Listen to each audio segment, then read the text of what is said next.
আমাদের দলে যারা যোগদান করেন তাদের আমরা নবাগত হিসেবে বরণ করে নিই।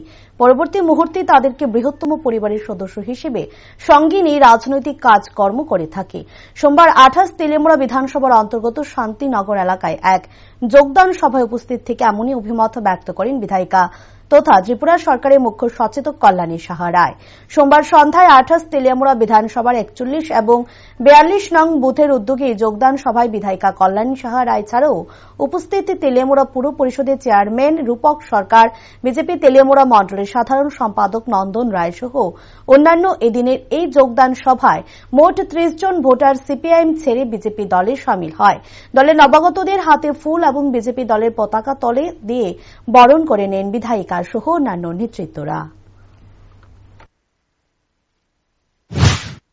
দলে যারা যোগদান করেন আমরা তাদেরকে বরণ করে নিই নবাগত হিসাবে, কিন্তু আমরা পরদিন থেকে তাদেরকে আমাদের পরিবারের বা যোগদানের সঙ্গে সঙ্গে তাদেরকে আমরা আমাদের পরিবারের বৃহত্তর পরিবারের সদস্য হিসেবে আমরা তাদের সঙ্গে এভাবেই সম্পর্ক তৈরি করি এবং তাদেরকে নিয়েই আমাদের রাজনৈতিক কর্মকাণ্ড চলতে থাকে।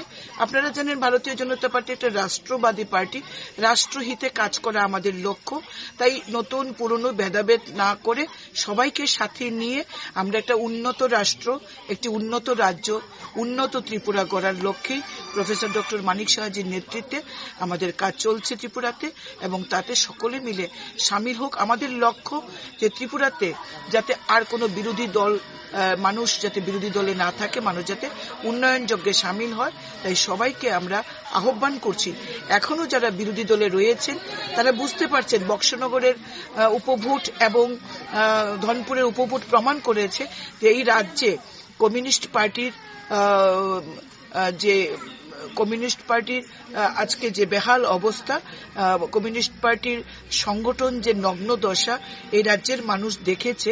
যে প্রার্থী পর্যন্ত গণনার দিন বাড়িতে বসে থাকে, ভোটের দিন বাড়িতে বসে থাকে, অর্থাৎ